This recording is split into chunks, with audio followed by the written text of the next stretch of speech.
Olá pessoal, sou Gustavo Vicenzi, iremos iniciar a aula 7 do nosso curso, para estudantes do terceiro ano de medicina. E hoje, agora, o tema será atendimento aos pacientes na prática, o método SWAP. Sejam todos bem-vindos ao meu canal. Então, o que é o SWAP? É uma definição, é um acrônimo, Então, que a gente tem a primeira letra de várias palavras, que vai fazer, então, o que? O registro do atendimento aos pacientes, Sejam eles no pronto-socorro, na enfermaria, no centro cirúrgico, tá? Ou no ambulatório. E cada letra vai se referir a um tipo de informação, tá? Então, é muito rápido, fácil, prático, como vocês vão ver daqui a pouquinho. Então, o S refere-se ao subjetivo, tá? O subjetivo é o que o paciente vai relatar para vocês. Então, são suas queixas, seus sintomas, suas dores, a história, o modo como ele falar, você vai relatar. A parte do objetivo será a forma como você vai avaliar o caso com relação ao exame físico, toda a propedêutica de nectoscopia, sinais vitais, exames físicos geral e específico, exames complementares. Após, nós vamos criando um raciocínio clínico com avaliação do caso, ou diagnóstico, ou análise, ou hipóteses diagnósticas, e por fim, então, um plano, uma conduta frente a esse caso que provavelmente você conseguiu, então, solucionar. Tá? Então, o subjetivo, a primeira parte, aqui a gente vai registrar, então, as informações baseadas nas experiências da pessoa que está sendo atendida. Tá? Então, é a Dona Maria que está falando para nós que teve uma queda da escada há 3 dias e teve um trauma nas cadeiras. Então, como ela falar para vocês, obviamente, alguns termos vocês vão alterar, tá? E aí vocês vão redigindo, escrevendo essa anamnese, tá?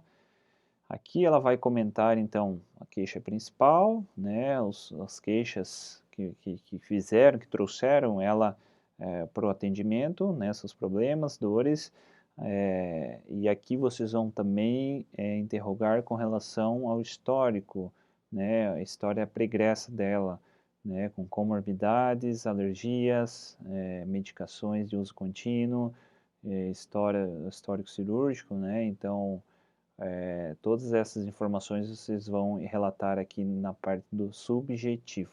Tá? Então, aqui um exemplo, um paciente que relata queda de escada 2 dias com trauma em punho esquerdo. Relata dor em punho esquerdo de moderada intensidade, você pode usar a escala visual analógica da dor, nega cirurgias prévias, alergias, comorbidades, uso de medicações. Tá? Então, aqui, obviamente, é uma queixa muito clara, objetiva, direta, onde a gente não tem muita dificuldade, uma história clínica muito fácil. O segundo passo é a parte objetiva, então aqui sim são informações que você, estudante, vai coletar, tá? Você vai fazer o exame físico, vai progredir com a demonstração dos resultados dos exames complementares.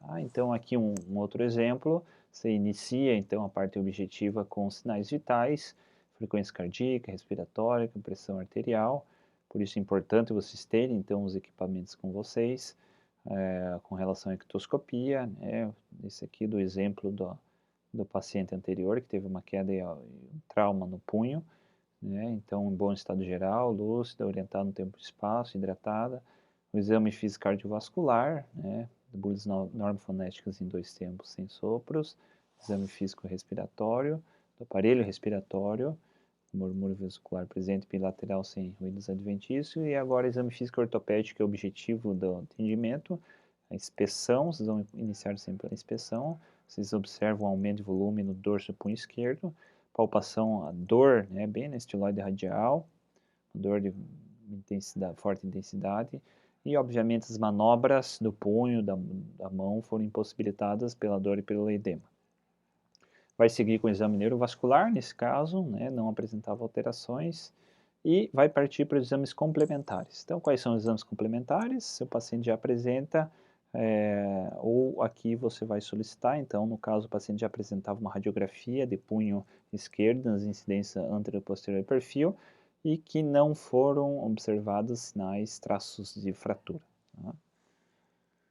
Com uma história, né, com o exame físico, exames complementares, nós chegamos então no terceiro passo, que a gente vai formular uma hipótese diagnóstica, ou hipóteses diagnósticas, tá? Onde analisamos o caso, fizemos uma avaliação do caso. Nesse caso específico, uma contusão de punho esquerdo, tá? No princípio sem fratura. E o plano, por fim, nesse caso simples, muito fácil, nós vamos então fazer a proposta terapêutica com medicações, se necessário solicitação de exames complementares ou para o retorno, orientações realizadas no sentido desse paciente ficar em repouso, possíveis encaminhamentos, né, e pendências para o próximo atendimento. E a gente vai fazer a plano de ação para esse paciente. Então, seria o quê? Todo esse raciocínio, né, que vocês fizeram clínico, vocês vão então orientar para ele aqui, tá? Seria uma sequência lógica, né, para rápida consulta quando necessário. Então, por exemplo, na próxima consulta que vocês irão fazer esse paciente, você já tem o teu plano, e aí você vai interrogar esse paciente com relação às medidas, se foram realizadas ou não, tá? Por exemplo, repouso, se ele ficou de atestado, né, um período definido, né? E aqui, por exemplo, a gente pode também aplicar o PRICE, que é um método, né, que é uma forma de vocês memorizarem, então, para pacientes vítimas de trauma, né, então, como nesse caso, uma contusão no punho, a proteção, o repouso, iniciar o gelo precocemente, e a compressão e a elevação, sendo que proteção com tipóia, esse paciente vai usar uma tipóia por 2 semanas, vamos fazer um repouso, né, por 2 semanas, iniciar um gelo no local, né, que ele tem edema, tem dor, compressão, uma tala engessada ou um enfaixamento, e elevar o membro na altura do coração ou acima para que o edema então regrida, né? Então o PRICE ele é muito utilizado então em pacientes vítimas de trauma mais leve, né?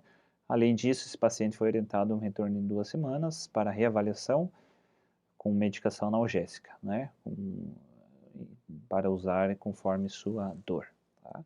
Então é um método muito fácil, rápido, vocês podem utilizar então no pronto-socorro, na enfermaria, nos atendimentos primários, seja na unidade de saúde, né, fugindo um pouquinho do hospital, saindo do ambiente hospitalar, e vocês vão conseguir ter um raciocínio progressivo com o objetivo final então do plano da conduta, né? Para isso, vocês precisam conhecer, obviamente, a anatomia, saber o que é, onde está o estiloide do rádio, saber fisiologia, saber patologia, saber a semiologia e também as matérias clínicas, né? Então, por isso que a gente vai lentamente acrescentando conteúdo para vocês, para que vocês então se sintam bem no hospital, que esse é o nosso objetivo, né? Se sintam confortáveis, e fazendo e tendo o crescimento acadêmico aí constante, tá bom?